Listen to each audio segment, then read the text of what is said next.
الحمدللہ رب العالمین والعاقبۃ للمتقین والصلاۃ والسلام علی سید الانبیاء والمرسلین اما بعد فاعوذ باللہ من الشیطان الرجیم بسم اللہ الرحمن الرحیم قال اللہ تبارک و تعالی فی القرآن المجید والفرقان الحمید اہدنا الصراط المستقیم آمنت باللہ صدق اللہ العظیم وصدق رسولہ النبی الکریم ونحن علی ذلک لمن الشاہدین والشاکرین والحمدللہ رب العالمین۔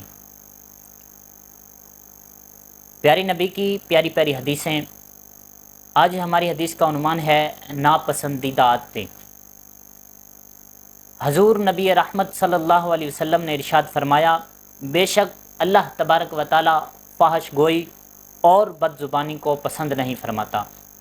سامعین ذی احتشام، اگر کوئی شخص بولتا ہے تو وہ بولتے وقت اپنی زبان کا لحاظ نہیں کرتا، بد زبانی سے بولتا ہے، فحش گوئی گالیاں دیتا ہے، تو اللہ تبارک و تعالی اس شخص کو پسند نہیں فرماتا۔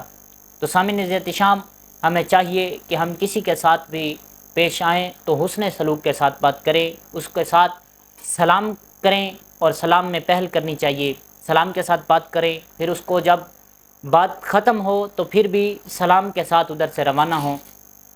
ہمیں چاہیے کہ ہم اچھا اخلاق اپنائیں، اچھے اخلاق کو ترجیح دیں۔ اللہ تبارک و تعالی ہمیں ان باتوں پر عمل کرنے کی توفیق عطا فرمائے۔ وما علینا الا البلاغ۔